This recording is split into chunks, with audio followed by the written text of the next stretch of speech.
Welcome to the Kansas City Open Series. I'm Glenn Jones. I'm here with Jeff Hoogland. Good to be here, Glenn. Jeff, we last saw you in Indianapolis where you played a 4-color loam control deck to a top 4 finish in the Legacy Open, right? Yep. Well, today you've brought another brew, but this time for Standard. Yeah, actually, I played a deck very similar to this in Indianapolis. Well? Yeah. Well, we missed it then. We've got it now. So we had you on camera earlier in the day. We dubbed the deck Green Flash on stream.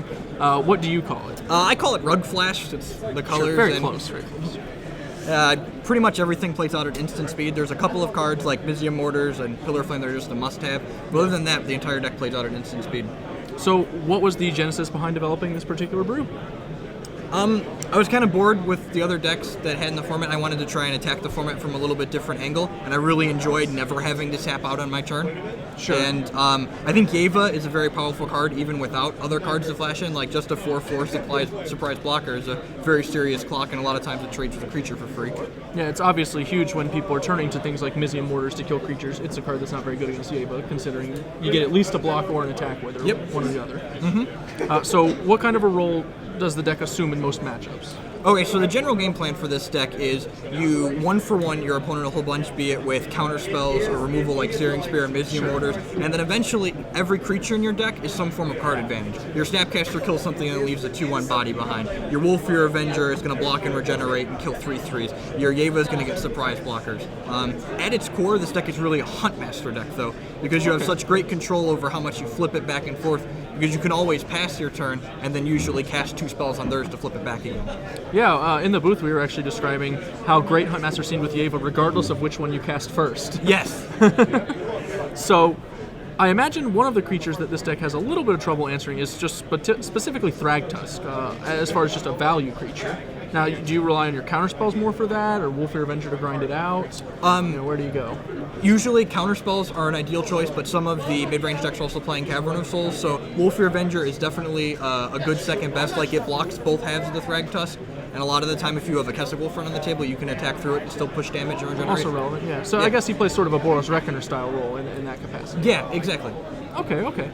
Moving over to the sideboard, I see that mostly it's just supplements to what's going on in the main deck. You've got a few more Pillar Flames, Mizzium Mortars, some Rolling Temblors for when you need a sweeper. Yep. And then you've supplemented your counterspells with Counterflux, Dissipate, Dispel. But I find that Garruk Primal Hunter is really interesting. You got 3 of them, so clearly there's a plan going on there. Where do we bring in Garruk Primal Hunter? Okay, so Garruk Primal Hunter is one of the few cards in this format that I feel is good enough to tap out for. I mean, if you're playing against the Esper control deck or a lot of the other mid-range deck, if he gets on the table and he sits there, he's going to generate piles of card advantage for you. Definitely. Whether it's drawing a bunch of cards off your Kessig Wolfrun creature or just churning out an army of beasts. Okay, I really like him, especially alongside Yeva and Wolfear Avenger, where you can just suddenly have a creature when they didn't really expect one. Yes. So normally people are okay kind of clearing the board against a Garruk and hoping you just make a beast. You can actually punish them for that pretty significantly. Yeah, definitely. I mean, a lot of the super good removal in the format is like Dreadbore and other things that are sorcerer speed. So having all your stuff come down at their end step gets you at least some kind of value out of it. Okay, well, what kind of matchups are you hoping to avoid with this particular deck, and which ones are you looking to fight? Ideally, aggro is a fairly good matchup. There's 11 pieces of removal in the main deck, plus Huntmaster of the Fells, and then extra removal in the sideboard to kind of grind them out. Esper Control, I feel, is another really good matchup just because Wolfear Avenger is a very difficult card for them to deal with, unless they have their 1 or 2 of a card that makes you sacrifice the creature. Devour Flesh. Devour Flesh. He usually hangs out, and Supreme Verdict can't get rid of him.